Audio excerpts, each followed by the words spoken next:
Hi and welcome to Fresh Thinking by Snowden Optiro, a podcast where we delve into the technical aspects of mining. My name is Tarrant Elkington, General Manager. Today we're going to delve into the world of processing and specifically looking at refractory and semi-refractory gold ores and the processing of them.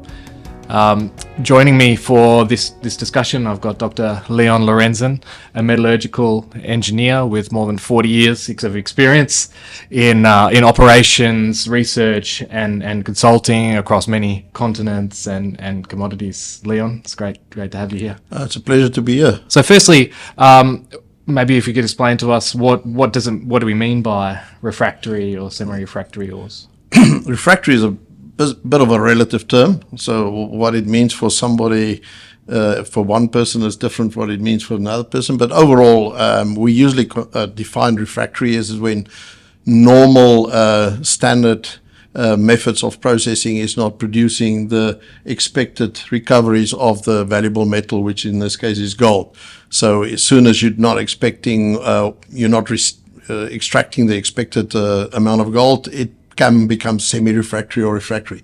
Usually in gold, something less than 90% of gold recovered will become semi-refractory. If you go to less than 80, it becomes more refractory, and 50 and less, it's very, very refractory. So when you're not achieving that recovery using leaching or standard methods, that's what we call refractory. What is it about the ore that means that we can't recover that? Okay, so mostly in the past, a lot of the gold and ore bodies were free milling, as we call it. It means that you just grind it and it liberates the gold. And it can go to different grind size, etc. But with refractory, it usually means it's encapsulated into another mineral or metal or combination of other minerals, or it's closely associated with it. It can be usually it can be sulfide minerals. It can be in pyrite, pyrrhotite, cyanopyrite, all those, or it can be associated around that. And then also it's with carbonaceous material, which actually consume cyanide and actually acts as similar to carbon in pulp. So it becomes a problem in the carbon and leach and carbon and pulp circuits. And then you also get very, very fine gold, which is encapsulated in quartz and other hard waste minerals, which, to get them out, it just takes a lot of energy and they're very fine. So that's basically the refractory. It's basically either a sulfide or carbonaceous material or encapsulated or enclosed in some or other mineral that's associated with it. And so how does this get detected, I guess, and at what stage of the... I think a lot gets detected in early exploration, to be honest with you. As soon as you start looking at the lithologies and the domain definitions, as soon as you say you got your fresh ore and oxide ore, that's usually the easiest one too. And then you get to the fresh. So how do you break down the fresh? And they say, okay, there's a lot of sulfides present. As soon as there's a lot of sulfides present, it immediately is a bit of a flag or carbonaceous material. And then you ask, okay, is it gold with the sulfides or is it encapsulated within the sulfide? So the mineralogy work gets done by the geologist is very important, and then it gets added onto the metallurgical test work as we go forward, because that actually it's basically the geology and will sign and say there's something there which might be a problem, and then when you do normal bleb testing and leaching testing just to see, you'll pick it up. That's usually the early stages, early definition stage. And so what does it mean for a project if you've got refractory ore? It's usually a cost implication, and it's basically a capital and operating cost implication. So for and to be honest with you, there's not a lot of refractory plants out there. There's a lot of them, I think, going to be built in the next maybe 5 years, because the materials out there, it becomes more refractory. Everything else has been mined to a degree. But it's a cost factor. The cost factor is because you've got cyanide consumers, you have to oxidize the sulfides, or you have to float it, or or you have to have pressure oxidation, which is an expensive piece of material, and there's pressure and there's energy that involved, or you have to ultrafine grind, a lot of energy. Cost, capital, and operating costs. It's a cost implicator. So you need to quantify very clearly what's the benefit you're getting to get that extra gold out. Now you do get some plants which operate as semi-refractory, and they're happy to get 82 out, but they don't go into all those costs. So it depends on your financial modeling at the end of the day. So you referred to some of the methodologies. So there's a many different methodologies for dealing with refractory ores. There's basically probably four or five roughly. The first thing, if it's sulfide material, you need to oxidize it, and you can do it either with pressure oxidation, or POX as we call it, or you can do it with an Albion method, which is more a tedious, longer method, but it's not under pressure, and it's in open tanks and reactors. Or you can do it with BIOX, which is a process, especially if you've got a xenopyrite. Or what you can do is you can actually ultrafine grind it, and then do the normal free milling if it liberates the gold in that regard. Now, obviously, the one above all of it, which you can do, which we don't do a lot here in Australia, is roasting.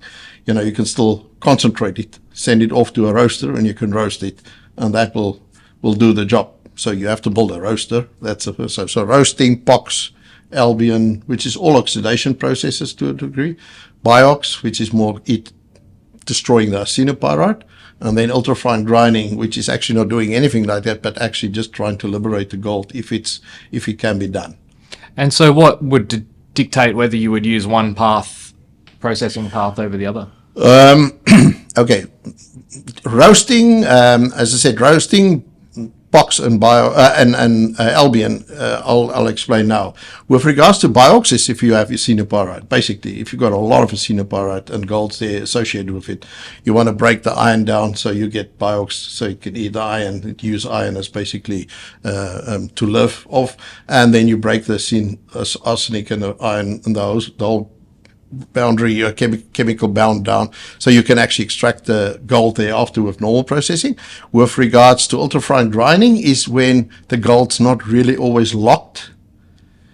Okay, but it can be liberated to a degree, and you don't have massive amount of sulfides. Because if you liberate it and you have massive amount of sulfides and you then cyanide, all the cyanide, it's going to be just a big reagent consumer. So they do it at in Kalgoorlie nowadays, where you can ultrafine grind. The other three is very similar process. It depends on the cost and where you do it. So roasting is, you build a roaster. You obviously have other associated environmental and other issues with it, and it's a costly. You need energy there. With regards to the POX process, you can build it anywhere. It's a bit more complex piece of equipment, a very expensive piece of equipment, and it's under pressure, so there's some safety systems with it. And then the Albion is a less safety concern, but you need more space, you need area, you need a lot of reagents, because you have to actually neutralize it afterwards, and then you have to cool it down and before you can do it. So that they all have their pros and cons. So Albion needs a lot of water, needs a lot of lime, needs a lot of other things. POX don't need that, but it needs some other energy requirements. So they all have different energy requirements and other requirements, and depends where you are and what geographical region. And to be honest with you, between all three of them, roasting is probably still to build the most expensive, but operate not that. But the other two is not really much different in capital and an operating cost to nowadays. Maybe operating a bit different, but capital very similar. So I guess when we're looking at this sort of an ore body, I guess it's important for people to know up front, because we're looking at significant increases in your capital, increases in your operating costs, and potentially, to get the same recovery. So to cover the capital, you're not just talking about you need scale, you need grade to cover the operating costs. So you need these two things in combination, and I guess that's kind of why some of these deposits have been sitting in the ground or been slower to be developed now, rather than the free milling gold, which was more prevalent before. It requires a bigger resource in order to justify the expenditure. Yeah, it requires a big mine, and you're right. The size is driving the cost to a degree. You're going to pay a lot of money for a big process plant in that regard, but you always will have you have a lot of material that you can put through. So I will see, probably refractory treatment might become hubs. hubs in certain areas. Maybe, you build a plant and you can treat different material from different mines because they don't all have enough to build their own little one because the scale is important.